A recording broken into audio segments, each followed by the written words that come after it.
Bismillah, walhamdulillah, wassalatu wassalam ala rasulillah wa ala alihi wa sahbihi wa man walah. Rabbi sharah li sadri wa yassir li amri wahlul 'uqdatan min lisani yafqahu qawli. Le tayammum ou l'ablution sèche.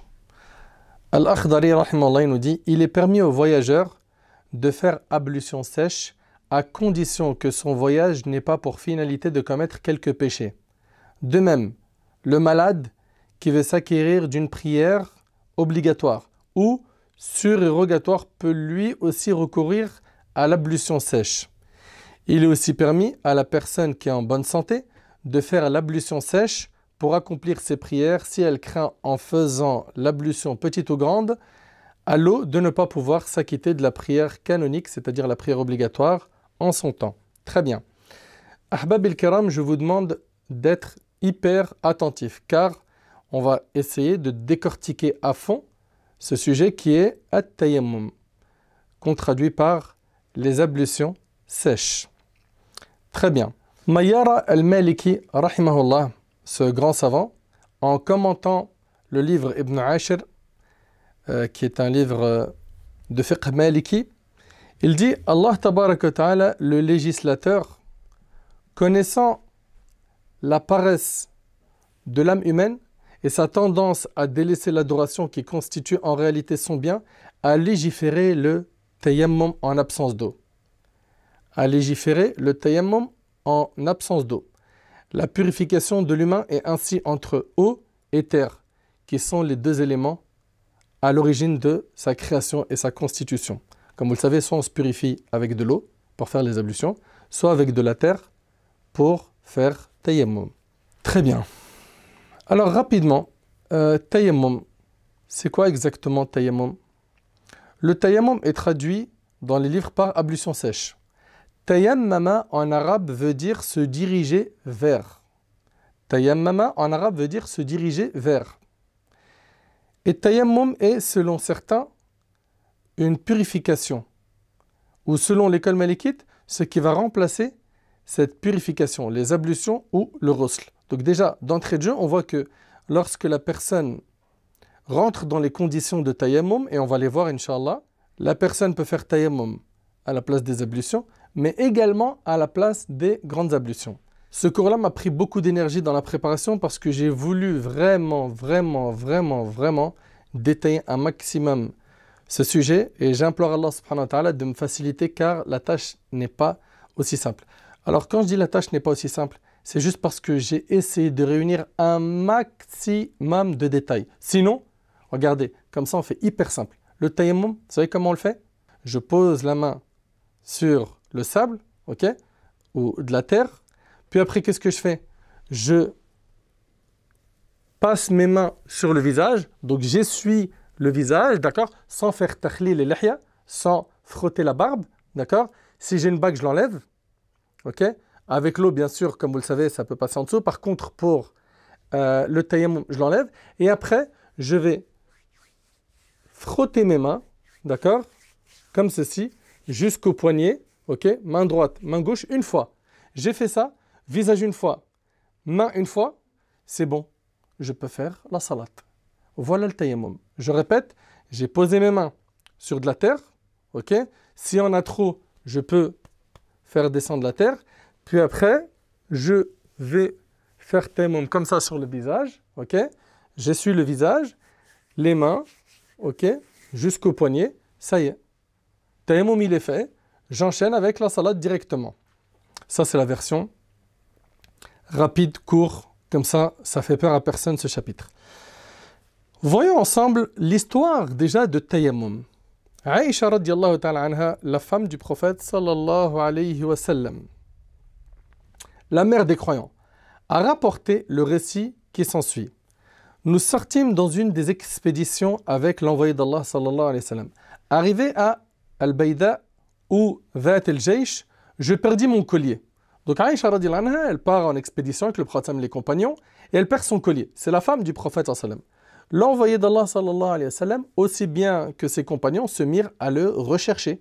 Ils ont cherché le collier de Aïcha radiallahu anha. Il se trouvait dans un lieu où il n'y avait pas d'eau et il n'avait pas d'eau. Donc c'est un endroit où non seulement il n'y avait pas d'eau Et même as-Sahaba, Nabi sallam, ils n'avaient pas d'eau eux-mêmes. D'accord? Très bien. Les hommes vont retrouver Abu Bakr, qui est, je vous le rappelle, le père de Aïcha, radiyallahu anha. Et également le meilleur ami du prophète, sallallahu alayhi wa sallam. Les hommes vont retrouver Abu Bakr et lui dire, n'as-tu pas vu ce que Aïcha a fait? Elle obligea l'envoyé d'Allah sallallahu alayhi wa sallam et les hommes à faire halte dans une place où il n'y a pas d'eau. Et même, ils n'avaient pas d'eau. C'est-à-dire, c'est un endroit où il n'y a pas d'eau et eux-mêmes, ils n'ont pas d'eau. Aïcha poursuivit, Abu Bakr vint vers moi, donc c'est son père, hein, alors que l'envoyé d'Allah sallallahu alayhi wa sallam dormait, mettant sa tête sur ma cuisse. Le prophète sallallahu alayhi wa sallam, il avait sa tête sur la cuisse de Aïcha radiyallahu anha et il dormait. Abu Bakr a dit, tu as retenu l'envoyé d'Allah sallallahu alayhi wa sallam dans une place où il n'y a pas d'eau et les gens n'avaient pas d'eau. Aïcha continua son récit. Abu Bakr m'adressa des reproches et dit ce qu'Allah voulut qu'il dise. Et il se mit à me frapper sur le flanc et rien ne m'empêchait de bouger si ce n'est la tête de l'envoyé d'Allah sallallahu alayhi wa sallam qui était déposée sur ma cuisse. Donc elle n'a pas voulu bouger pour ne pas déranger le prophète sallallahu alayhi wa sallam dans son sommeil. L'envoyé d'Allah sallallahu alayhi wa sallam dormit jusqu'au matin et en se réveillant, il ne trouva pas d'eau. Allah, exalté soit-il, fit alors la révélation du verset relatif aux grandes ablutions. Subhanallah, le verset qui parle des grandes ablutions a été révélé à ce moment-là. D'accord? Donc, la cause de sa révélation, c'est cette histoire avec le collier de Aïcha radiyallahu ta'ala anha. Donc, Allah Azza wa Jal fit alors la révélation du verset relatif aux grandes ablutions et les hommes la firent. Les hommes, ils ont fait quoi? Ils ont fait tayammum. Usayd ibn Hudayr radiyallahu anhu dit alors, ce n'est pas la première grâce divine que vous receviez, ô famille de Abu Bakr. Aïcha ajouta, en faisant lever le chameau, quand je montais, nous trouvâmes le collier sous cet animal. Et c'est rapporté par l'imam Malik dans le Muwatta. Donc voilà pour ce qui est de l'histoire qui a fait que Tayammum a été légiféré. Sachez-le, nous sommes la seule communauté qui a le droit au Tayammum. On rapporte de Jabir ibn Abdullah radiyallahu ta'ala anhu. Le hadith il est rapporté par Bukhari et Muslim. Le prophète sallallahu alayhi wa sallam avait dit, on m'a donné 5 faveurs qui n'ont été accordées à tous ceux qui m'ont précédé.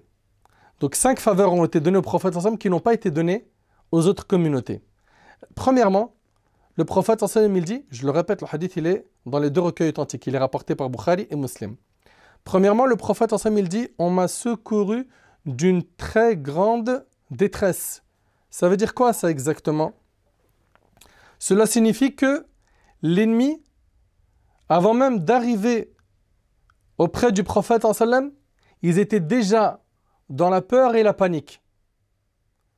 Avant même qu'ils viennent se confronter au prophète sallallahu alayhi wa sallam. Et ce, à une distance d'1 mois de voyage. Ils avaient quoi? La peur dans leur cœur. La peur dans leur cœur. C'était quelque chose qui était un plus pour les musulmans. Pourquoi? Parce qu'ils avaient un ennemi qui était d'entrée de jeu déstabilisé. Ça, c'était une parmi les 5 faveurs que le prophète sallallahu alayhi wa sallam a eues. Également, le prophète sallallahu alayhi wa sallam il a dit, on m'a fait de la terre une mosquée. Ça veut dire que toute la terre est valable. Pourquoi? Pour qu'on puisse y faire la prière. Alhamdulillah, on peut prier quasiment partout. Et il nous dit, alayhi salatu wassalam, on m'a fait de la terre une mosquée et un moyen de purification. C'est qu'on peut en fait se purifier avec la terre. En l'absence d'eau, on peut se purifier avec la terre. Dans la suite du hadith, où que vous soyez à l'heure de la prière, priez. Où que vous soyez. Non, mais moi je ne peux pas prier dehors parce que c'est haram. Vous ramenez ça d'où? Vous savez, souvent c'est des choses qu'on a eues dans notre héritage culturel. C'est que l'homme il n'a pas le droit de prier dehors, ou bien la femme elle n'a pas le droit de prier dehors. Si elle prie en dehors de chez elle, elle a commis un péché. Et donc, quitte à ce qu'elle fasse sortir la prière de son temps, elle ne prie pas si elle n'est pas chez elle ou chez une amie. Non? Où que vous soyez à l'heure de la prière, priez. Ah, bien évidemment, on n'est pas en train de dire de venir prier en plein milieu de la rue, au milieu des gens. Non, dans des endroits discrets. Donc là, on vient de voir deux parmi les faveurs qu'a reçu le prophète.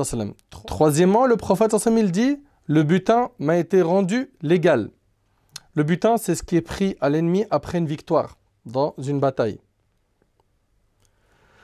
Et bien, ça, à l'époque, comme le rapporte l'imam al-Nawawi, rahimahullah, les butins, ils étaient réunis et il y avait un feu qui venait du ciel pour brûler le butin. Et ça, c'est ce qu'on retrouve dans Sharh Muslim de Nawawi, rahimahullah. Par contre, le prophète, ici, il a eu le droit à quoi?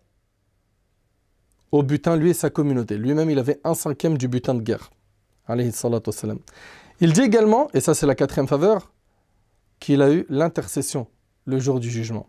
Et la dernière, c'est qu'il a été envoyé pour le monde entier. Il a été envoyé pour le monde entier. Allahu Akbar. Mes chers frères, mes chères sœurs, sachez que at-tayammum peut remplacer les ablutions, mais également les grandes ablutions. Quand quoi? Quand on réunit les conditions de tayammum. Et là, bien évidemment, vous êtes en train de vous dire, mais quelles sont les conditions de tayammum? Alors, j'implore Allah subhanahu wa ta'ala de me faciliter, d'être concis et surtout d'aller droit au but et que ce ne soit pas trop compliqué à retenir pour vous. Premièrement, dans quel cas on a le droit d'avoir recours au tayammum? 1. عند فقدان الماء. C'est lorsque l'on n'a pas à portée de main de l'eau. D'accord? C'est lorsque je n'ai pas à portée de main de l'eau. Mais ça veut dire quoi exactement? Ça veut dire que dans mon périmètre, là je parle du résident. Il y a résident et voyageur. D'accord? On ne parle pas du voyageur là. Le résident. Quand est-ce qu'on peut considérer qu'il peut avoir recours au tayammum? Bah, quand il n'a pas d'eau. Mais ça veut dire quoi, il n'a pas d'eau? Est-ce que si quelqu'un, chez lui, il a une coupure d'eau, on peut lui dire utiliser une pierre pour faire tayammum ou de la terre? Non. Non. Il a peut-être des bouteilles d'eau chez lui. Et s'il n'en a pas, qu'est-ce qu'il lui est demandé de faire? Eh bien, il lui est demandé de chercher l'eau aux alentours à environ un périmètre autour de chez lui qui fait quoi? 3,36 km environ. C'est environ une demi-heure de marche, si cela n'est pas difficile, avant de décider de recourir au tayammum. Si autour de lui, il y a de l'eau, mais payant, il achètera cette eau pour faire les ablutions ou les grandes ablutions. Il faut même acheter l'eau. Donc on voit, subhanallah, que ce n'est pas une mince affaire. C'est pas j'ai une coupure d'eau à la maison, eh ben khlas, j'ai une pierre, allez hop, je frotte mes mains, j'essuie le visage, les mains jusqu'au poignet, à droite et à gauche, et c'est parti, je fais salat. Absolument pas. S'il prie alors qu'il n'a pas cherché l'eau, sa prière, elle est invalide. Invalide. Qu'est-ce qu'il devra faire? Il sort de chez lui, il cherche de l'eau. Dans quel périmètre? Environ, on a dit 3 km. Il y en a, mais c'est payant. Il achète tant que le prix il est normal. Si le prix il est trop excessif, c'est autre chose. D'accord? Mais il nous dit ici, si l'argent, prix normal de cette eau, ne vous est pas nécessaire, même si vous devez emprunter, quitte à ce que tu empruntes de l'argent. Pourquoi? Pour acheter de l'eau. D'accord? Ça, c'est dans le cas où tu as de l'argent dans ton pays. De l'argent là où tu te trouves pour pouvoir rembourser. Ok? Ça veut dire que, subhanallah, premièrement, j'ai pas d'eau, je cherche. Maintenant, si j'ai de l'eau, mais pas assez, et j'en ai besoin pour boire, ok? Je crains pour ma vie, même pour autrui. Il dit, c'est rahimallah, c'est pas simplement tu crains pour ta vie, tu peux craindre aussi pour la vie de quelqu'un. Et ça peut être même un animal respectueux, animal d'usage permis. Dans ces cas, tayammum, c'est permis. Donc on vient de voir quoi ici? J'ai pas du tout d'eau, ok? Donc dans le périmètre dans lequel je me trouve, à environ 3 km autour de chez moi, il n'y a pas d'eau, ok? Et je ne peux pas l'acheter, il n'y a même pas moyen d'emprunter, d'acheter, il n'y a rien, il n'y a pas d'eau, ok? Là, tu as le droit d'avoir recours au tayammum. Également, on a dit, le deuxième point, c'est quand l'eau n'est pas suffisante, ok? Est-ce que c'est terminé? Non. ce n'est pas terminé. Il y a également le cas où la personne n'est pas capable d'utiliser l'eau. Comment ça, Moualim, il n'est pas capable d'utiliser l'eau? Si la personne est malade, elle ne peut pas faire ses ablutions à cause de blessures qui couvrent la majorité des membres de l'ablution, ou maladie, ou du froid, quand par expérience ou selon un avis d'un médecin, l'usage de l'eau est susceptible de provoquer un mal ou d'ajouter un mal, ou de retarder la guérison, là, à ce moment-là, on peut avoir recours au tayammum. Je répète. Le premier cas, on a dit, c'est quand je ne peux pas avoir de l'eau, j'en ai pas, ok? Et le deuxième cas, c'est je ne suis pas en mesure, je n'ai pas la capacité d'utiliser l'eau. Par quoi? Par une maladie. D'accord? Et alors, il est soit malade, soit il craint de tomber malade, ou soit il craint qu'en utilisant l'eau, eh ben, il ne retrouvera pas sa santé rapidement. C'est-à-dire qu'il est malade et que sa situation va s'empirer. Voyons quelques textes qui vont vous clarifier tout ça. An Imran ibn Husayn radiyallahu anhu قال كنا في سفر مع النبي صلى الله عليه وسلم. Donc le compagnon dit qu'ils étaient en voyage avec le prophète صلى الله عليه وسلم. Et il y a eu l'appel à la prière. فصلى بالناس. Donc le prophète صلى الله عليه وسلم a prié avec les gens. فلما انفتل من صلاته, lorsque le prophète il a terminé sa prière, il y avait un homme qui était mis à l'écart et qui n'avait pas prié avec les gens. Il lui a dit, qu'est-ce qui t'a empêché de prier avec les gens? Il a dit, j'ai été touché par quoi? Al-janaba. J'étais en état d'impureté majeure et je n'avais pas d'eau. Qala alayka bis-sa'id. Le prophète il a dit quoi? Il a dit d'utiliser as-sa'id. As-sa'id ici c'est quoi? C'est tout simplement la terre.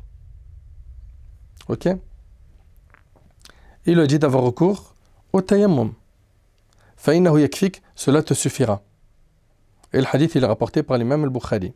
Un point très important, la communauté musulmane est unanime sur le fait que le tayammum ne se fait que sur le visage et les mains. Que ce soit une personne qui est en état d'impureté mineure, qui n'a pas les ablutions, ou qui est en état d'impureté majeure. Ok? C'est juste visage et mains. On ne sait jamais si quelqu'un pense qu'il faut faire les oreilles, le nez. Non, non, non, non, non, non. Visage et mains. C'est bien clair? Dans le cas où il est malade, dans le cas où il a peur que sa maladie augmente ou qu'il voit sa guérison retardée. D'accord? Et également, qu'il ait peur de tomber malade en utilisant l'eau. Alors, par rapport à... il a peur de tomber malade ou bien sa guérison elle est retardée, ça doit être basé sur l'expérience et les avis médicaux des médecins. Ok? Vous le savez que si on laisse la porte comme ça ouverte, ben les gens ils peuvent faire n'importe quoi. Il y a aussi le cas de qu'il ait peur d'être touché par la maladie. À ce sujet, il y a un hadith rapporté par l'imam al-Bukhari, rahimahullah.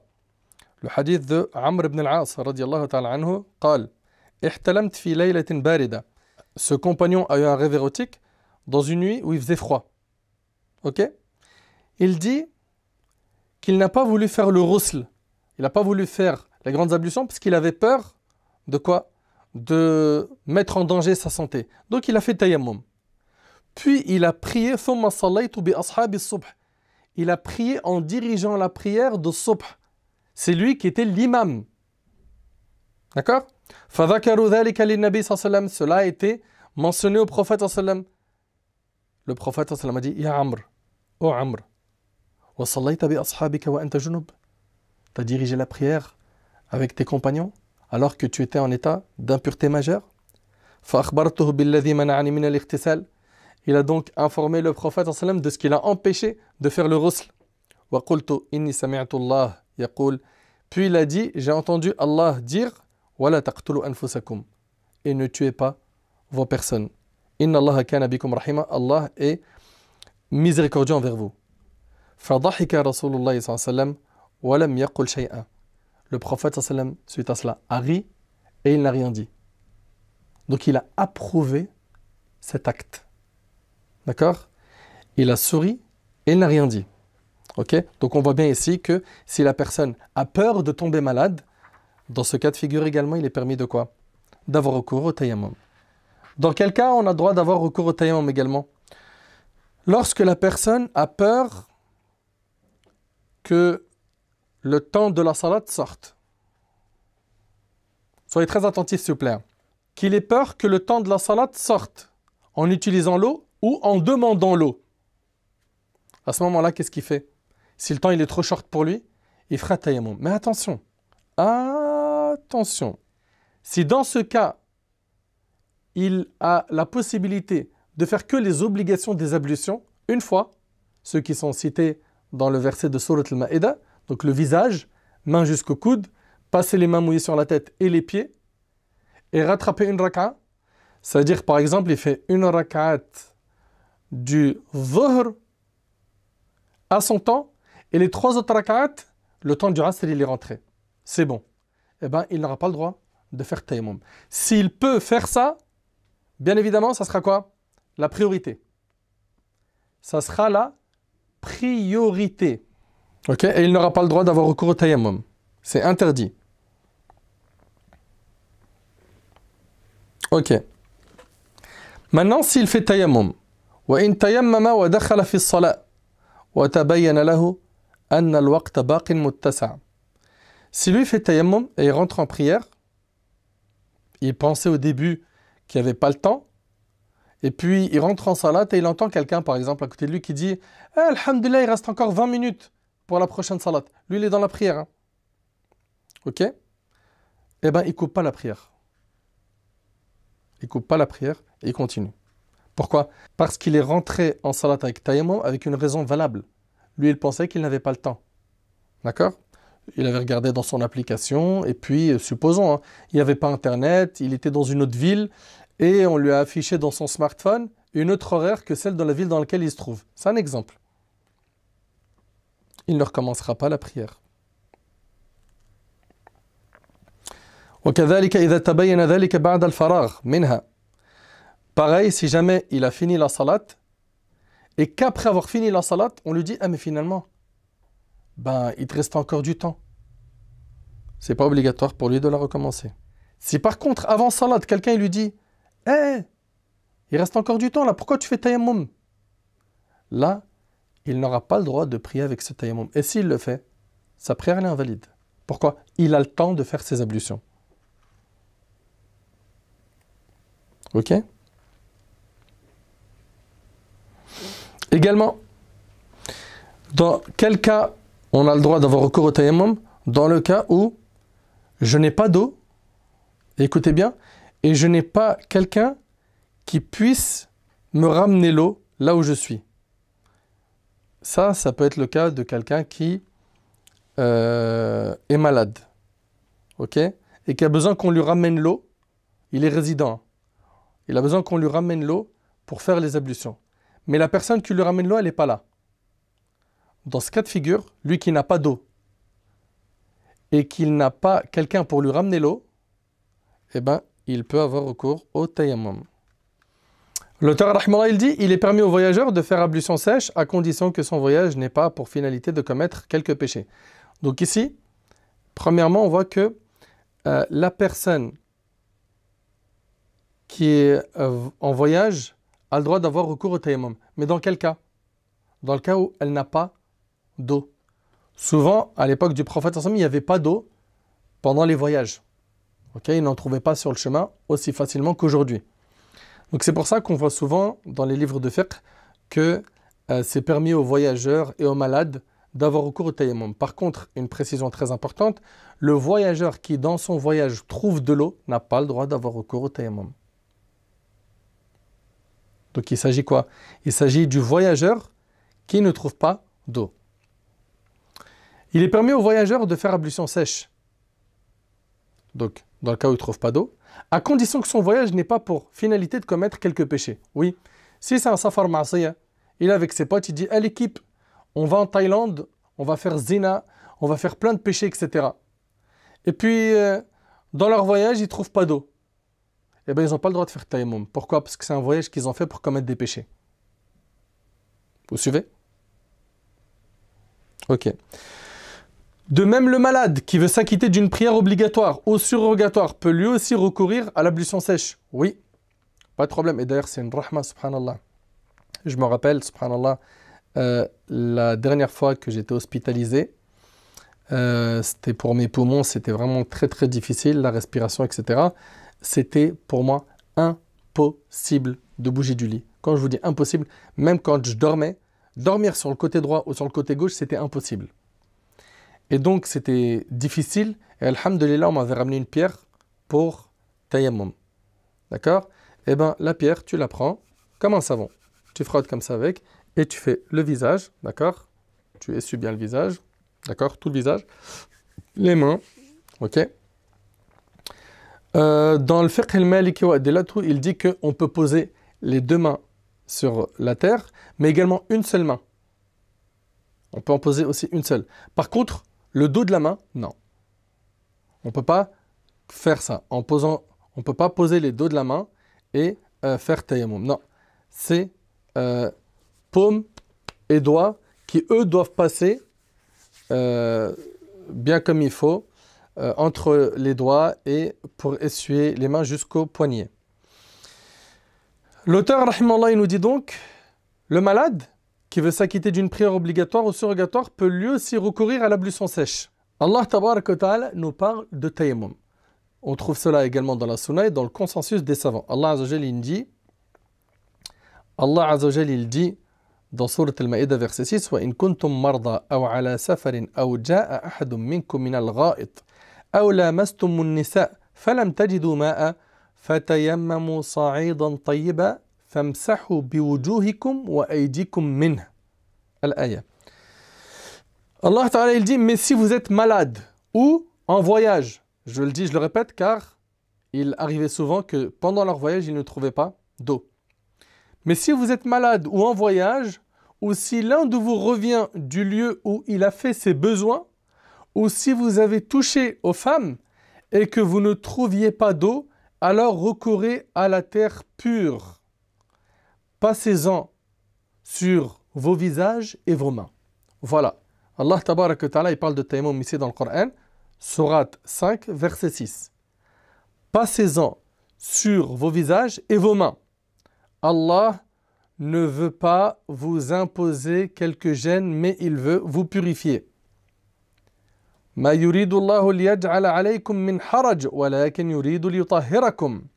Ensuite, l'auteur il nous dit, rahimahullah, il est aussi permis à la personne qui est en bonne santé de faire l'ablution sèche pour accomplir ses prières, si elle craint en faisant l'ablution petite ou grande à l'eau, de ne pas pouvoir s'acquitter de la prière canonique en son temps. On l'a vu ça. C'est-à-dire pour sauver le temps de la salat, ici, il est permis pour cette personne de faire quoi? Tayammum.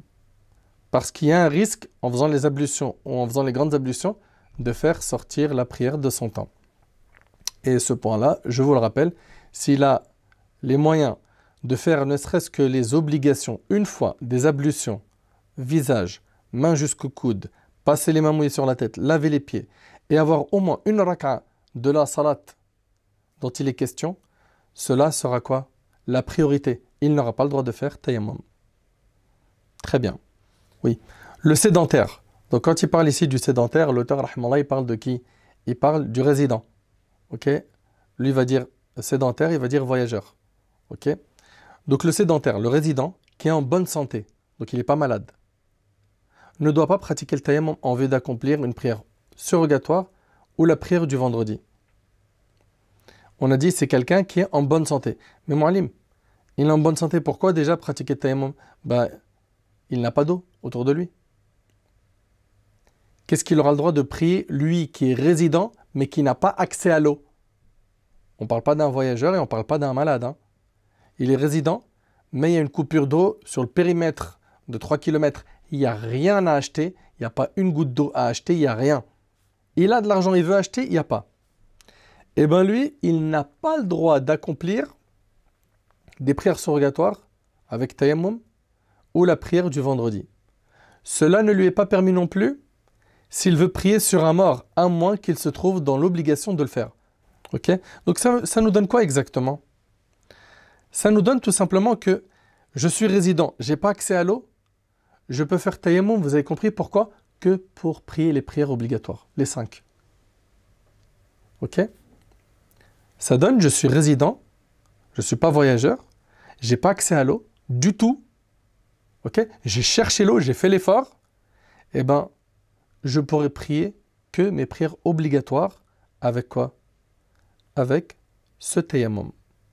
Je ne peux pas prier des sunnas, genre je fais tayammum et je fais 2 rak'at. Je fais tayammum, je prie la prière du vendredi. Mais pourquoi? Ma'alim, la prière du vendredi, elle est obligatoire. Pourquoi tu nous dis que pour les 5 prières, c'est bon, il peut faire tayammum, mais pas pour la prière du vendredi? Tout simplement pour la raison suivante. Il peut toujours faire dhuhr. Ok? Il peut toujours faire dhuhr. En fait, ce que vous oubliez, c'est que Al-Jumu'ah, elle remplace Salat al-Dhuhr. Et le temps de Jumu'ah s'étend jusqu'au Asr. Et si jamais la personne, je parle ici de l'homme, hein, c'est lui qui est concerné par l'obligation de Salat al-Jumu'ah, s'il rate la prière de Jumu'ah, eh ben, qu'est-ce qu'il fait? Il prie Dhuhr 4 rak'at, n'est-ce pas? Il arrive en retard à la mosquée, il n'a pas pu prier avec l'imam, il n'a pas eu au moins une raka avec l'imam. Parce que s'il a une raka avec l'imam, et il en rajoute une deuxième, et c'est réglé. Mais s'il n'a rien eu, aucune raka avec l'imam, ce qui est légiféré pour lui, c'est quoi? C'est de prier dhuhr. Donc lui, comme il est résident, on lui dira dabbar rasak, débrouille-toi pour trouver de l'eau, quitte à l'acheter, pour faire les ablutions, et quitte à ce que tu arrives à la mosquée, il est fini Salat al-Jumu'ah. Ok?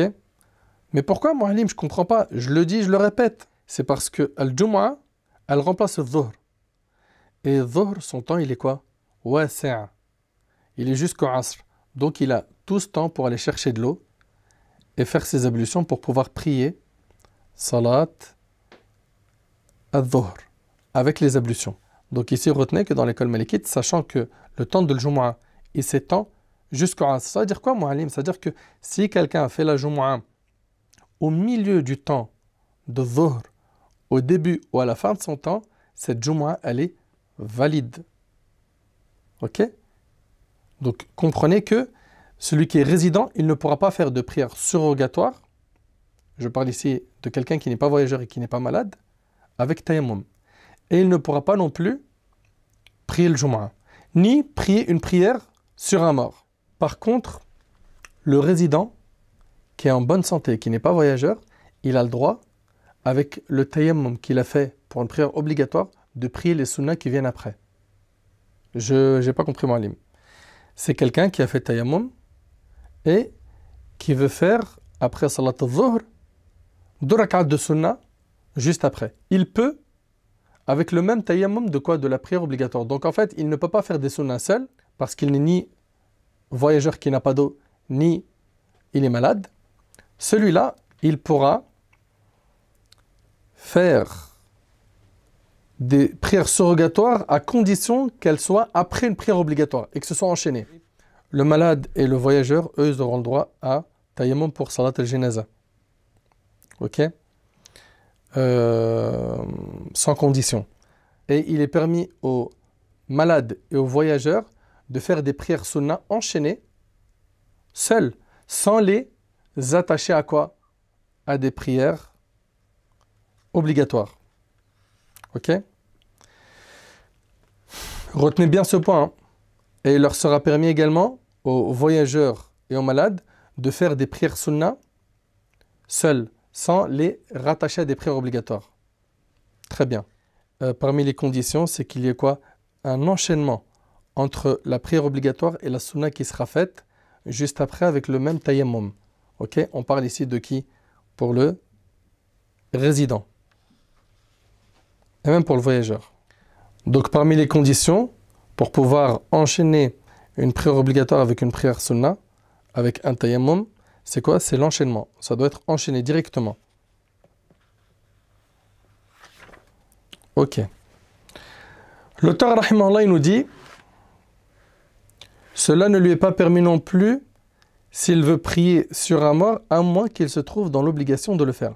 Les actes obligatoires de l'ablution sèche. Alors, vous écoutez attentivement, s'il vous plaît. Premièrement, l'intention de faire l'ablution sèche. ومحل النية عند الضربة الأولى. Pour ce qui est de l'intention, je la mets quand? C'est quand je vais poser mes mains la première fois sur la terre. Tayammum, ça se fait comment? J'ai l'intention dans le cœur, je dis Bismillah, je pose les mains sur la terre, puis visage et les deux mains. Très bien. Jusqu'au poignet. Là, j'ai fait l'obligatoire. Ok. Il nous dit l'intention de faire à l'ablution sèche. 2. L'utilisation d'un sol pur. 3. Passer les mains sur le visage. Passer la main gauche sur toute la main droite et passer la main droite sur toute la main gauche jusqu'au poignet. Poser les mains sur le sol une première fois. L'enchaînement des actes de l'ablution sèche, que le temps de la prière canonique ait commencé. Ah, très important. Les ablutions, comme vous le savez, on peut les faire 1 heure, 2 heures, 3 heures, 4 heures à l'avance. Ok? Si tu les as depuis 3 heures, tu peux prier la prochaine prière sans problème tant que tu n'as pas perdu l'odo. Par contre, tayammum, il y a ici une condition qu'il faut respecter. C'est que je ne peux faire tayammum que lorsque le temps de la prière est rentré. C'est-à-dire, avant dhuhr, c'est un exemple, hein, je parle de dhuhr, j'aurais pu prendre une autre prière. Je ne peux pas faire le tayammum avant le adhan de dhuhr. Et après, il fait l'adhan, je me lève et je prie. Ça ne marche pas. Pourquoi? Parmi les conditions, c'est que le temps de cette salat soit entré. Ok? Et aussi, il y a une autre condition, c'est que dès que je fais le tayammum, je dois tout de suite faire la salat. C'est pas je fais le tayammum, puis je prends un coup de fil d'une demi-heure, après je vais manger un sandwich et je prie dhuhr. Ça marche pas. Ça doit être enchaîné. Ok? Très bien. Donc, l'intention de faire l'ablution sèche, l'utilisation d'un sol pur, passer les mains sur le visage, passer la main gauche sur toute la main droite, ok? Et passer la main droite sur toute la main gauche jusqu'au poignet, ok? Bien évidemment aussi, entre les doigts, il faudra frotter. Poser les mains sur le sol une première fois, donc ça c'est une fois. Avec cette première pose sur le sol, j'ai fait visage et main, les deux, ok? L'enchaînement, il n'y a pas de coupure entre le visage et les mains, c'est enchaîné. Et que le temps de la prière obligatoire est commencé. Pas de problème. Par le saïd pur, le saïd donc, le sol pur, on sous-entend quoi? On entend la terre, les briques cuites, la pierre, la neige. Alors, on va vous décortiquer tous ces points, Inch'Allah. La terre fangeuse et autre chose semblable. Il n'est pas permis d'utiliser la pierre à plâtre cuite, non plus qu'une natte ou un morceau de bois ou substance végétale, etc. Très bien. Le tayammum peut être fait en utilisant une pierre naturelle. Hein. Également, il est parlé de la neige. Alors la neige, dans le fiqh al-maliki wa adillatu, il dit si il peut attendre et le transformer en eau, c'est mieux. Ok? Mais s'il ne peut pas, c'est trop dur, il n'a pas la capacité de changer l'état solide de cette neige en liquide, eh ben, qu'est-ce qu'il fait ici? Il peut faire tayammum. Avec quoi? Avec la neige. Il y a 2 versions chez l'imam Malik, une autorisant le recours à cette neige, l'autre qui ne l'autorise pas. D'accord? Donc il y a 2 versions dans l'école malikite concernant la neige et le tayammum. Ok. Le tayammum se fait avec du sol naturel pur, c'est-à-dire ce qui apparaît à la surface de la terre comme terre, sable, pierre ou terre saline, une terre gorgée de sel. Le meilleur étant la terre at-turab, quand elle est trouvée. Ok? Le tayammum ne peut pas se faire avec quoi? Avec l'or. Ok, on parle des métaux. Hein. L'or, l'argent, poudre d'émeraude, rubis, le sel, ou substances analogues retirées de leur gisement et employées dans les besoins et usages de la vie, ce qui a été altéré par l'humain par une cuisson ou une industrialisation. D'accord? Ce qui a été altéré par l'humain. Vous voyez qu'il parle de briques cuites. On va voir même plus loin dans l'Akhdari qu'il parle de murs. Mais les murs de l'époque, ce n'est pas les murs d'aujourd'hui. Hein. Les murs d'aujourd'hui, on ne peut pas faire avec tayammum. D'accord? Parce que des fois, on entend, je suis à l'hôpital, j'ai pas de pierre, est-ce que je peux essuyer comme ça sur le mur? Non. Non, non, non. Ce ne sont pas les mêmes murs qu'à l'époque. Ok? Aussi, on ne peut pas faire tayammum avec quoi? Avec ce qui ne fait pas partie des composantes de la terre comme le bois, la natte, substance végétale. Substance végétale. Pour ce qui est de takhlil al-lihya, est-ce qu'il faudra frotter la barbe ou pas après avoir fait tayammum? Alors, chez l'imam Malik, rahimahullah, non. Et c'est aussi l'opinion de l'imam Ahmad, l'opinion de l'imam al-Shafi'i.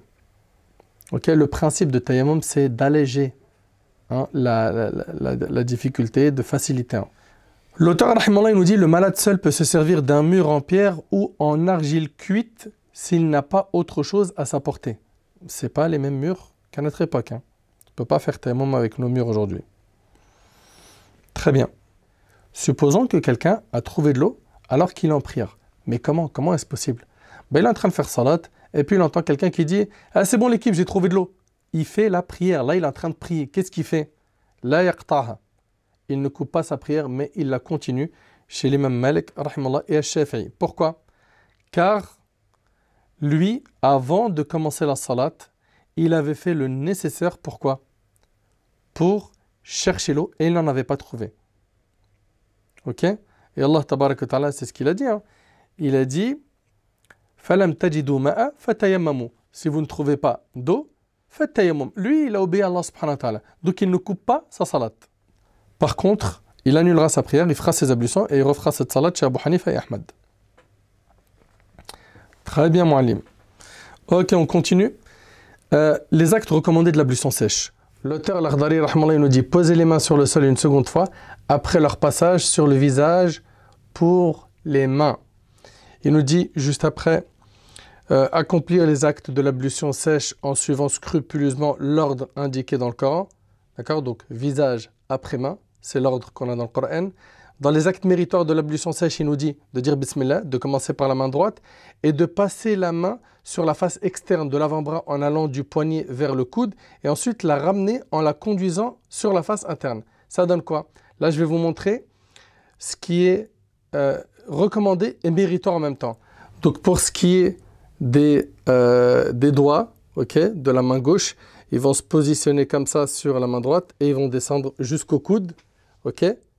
Puis après, avec la paume, on va aller de l'autre côté, comme ça, de l'autre côté jusqu'à arriver là. Ok? Et ça fera comme ça, pouce avec pouce. Donc, je vais vous le montrer plus facilement. Ça fait ça. Ok? Après, je vais me lever pour que vous voyez bien. Après, ça fait ça. Ok? Et là, dès que j'arrive là, donc j'essuie le tout et le pouce va venir essuyer le pouce. Tout simplement. Ici, pareil, ça sera comme ça. Ok? Jusqu'au coude. Et après, je vais me lever pour que vous voyez. Après, c'est la paume qui va de là jusqu'à là. Et après, on fait pouce avec pouce. Voilà pour ce qui est donc de la manière de le faire avec quoi? Avec la prise en compte de ce qui est recommandé et ce qui est méritoire. Donc on voit ici que la première tape, je vais faire l'obligatoire. Puis dans la deuxième, je vais faire quoi? Je vais inclure sunna et acte méritoire. Ça, c'est pour ce qui est de l'acte méritoire. Ce n'est pas obligatoire de le faire, mais si tu le fais, c'est bien. Un cas de figure qui pourrait nous rencontrer, c'est on rentre en salat avec tayammum après avoir bien cherché l'eau, d'accord? Puis, après salat, on trouve de l'eau. Est-ce qu'il est obligatoire de recommencer cette salat? Alors, écoutez avec moi ce hadith.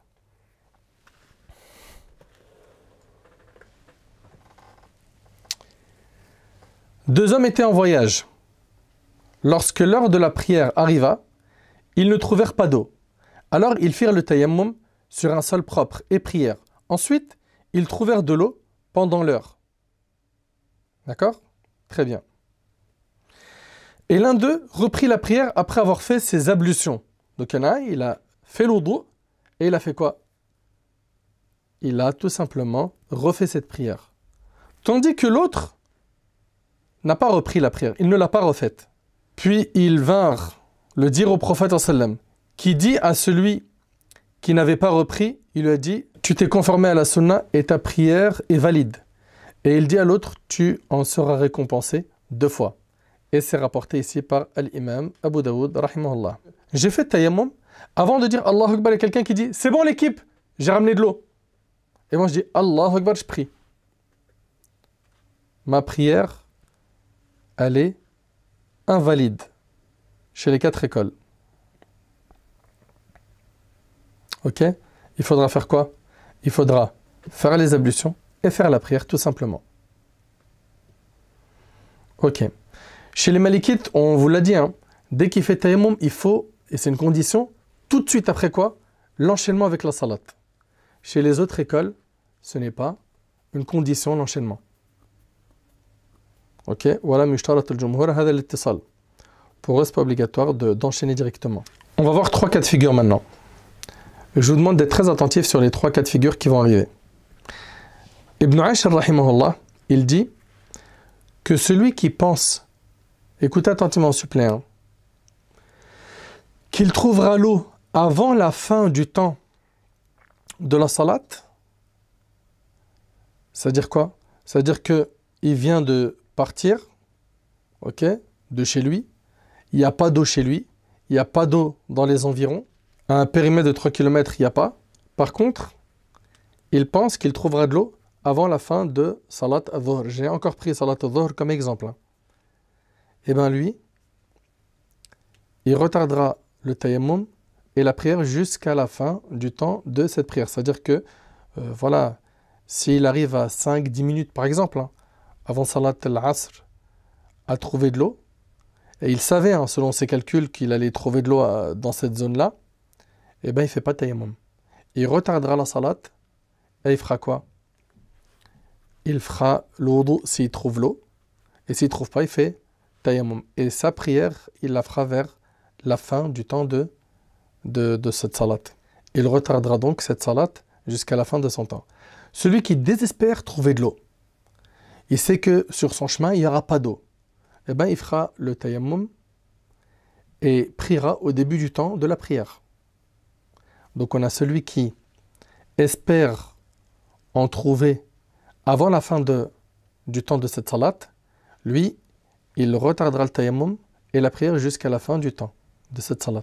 On a le deuxième cas, c'est quelqu'un qui désespère de trouver l'eau. Lui, il sait que moi, sur mon chemin, il n'y aura pas d'eau. Et bien lui, il fait tayammum et il prie en début du temps de cette salat. Pas de problème. Et on a celui qui n'est pas sûr. Il ne sait pas s'il va trouver de l'eau ou pas. Bah, comme il ne sait pas, bah, il priera au milieu du temps de cette salat. Très bien. Après, un point important.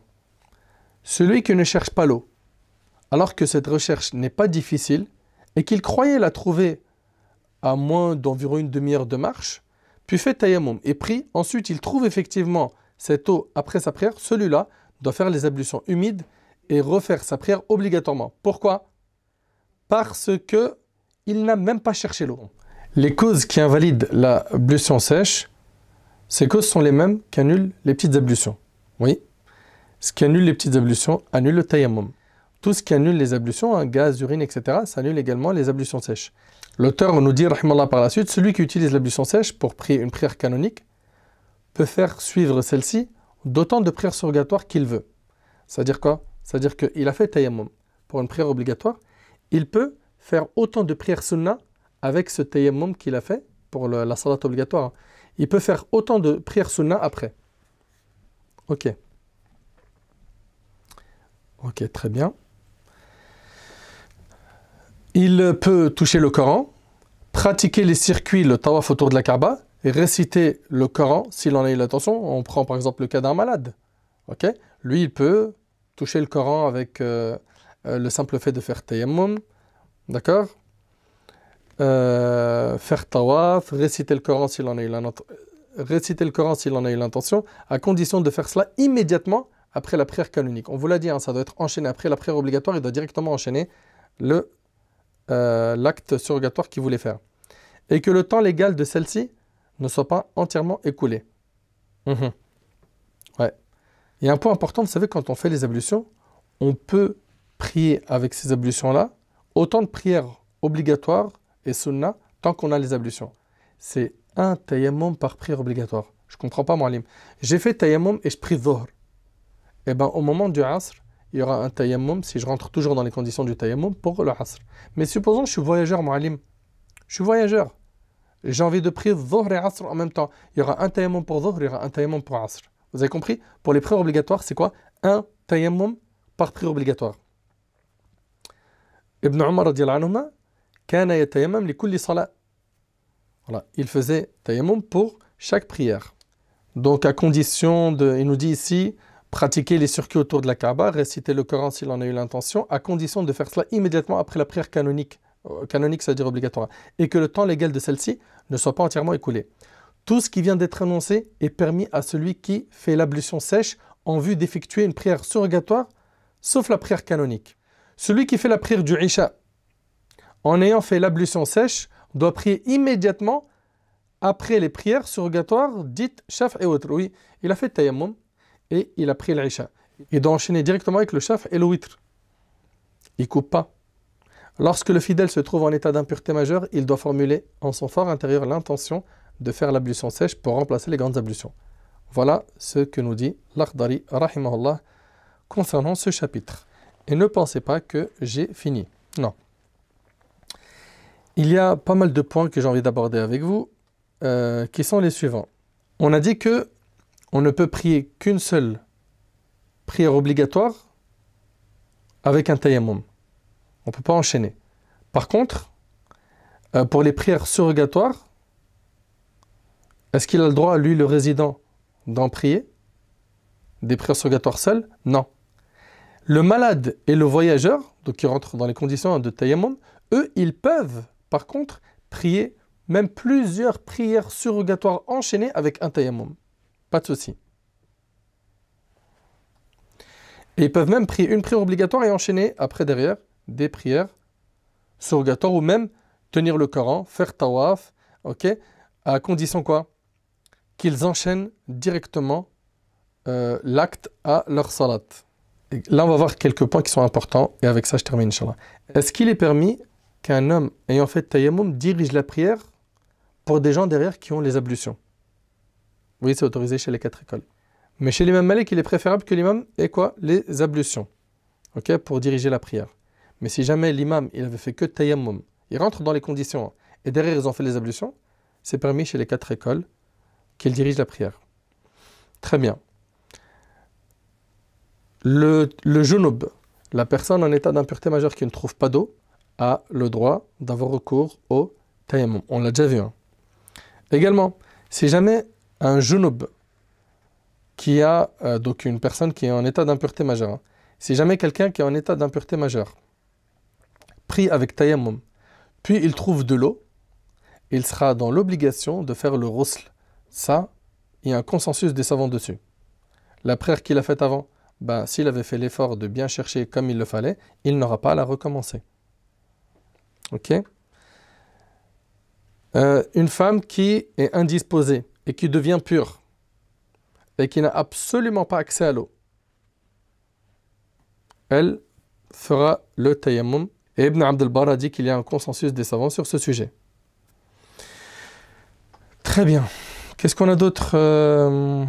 Oui, est-ce qu'il peut faire la sunna avant la prière obligatoire avec le tayammum? Prenons le cas de quelqu'un maintenant qui est résident, ok, qui n'a pas du tout accès à l'eau, il fait tayammum. Est-ce qu'il peut faire la sunna avant dhuhr? Non. La sunna après, oui, mais la sunna d'avant, non. Autre point, l'homme s'abstiendra des rapports sexuels avec sa femme quand celle-ci, après la cessation du sang des menstrues ou après les lochis, se sera purifiée par le tayammum. Elle n'a pas accès à l'eau, ok, et c'est bon, elle est pure, elle n'a plus ses menstrues ni ses lochis, elle n'a pas du tout accès à l'eau, donc il n'y a pas moyen d'avoir recours à l'eau, elle a fait tayammum. Ici, il n'aura pas de rapport sexuel avec elle. Ici, il devra s'abstenir d'avoir des rapports sexuels avec elle.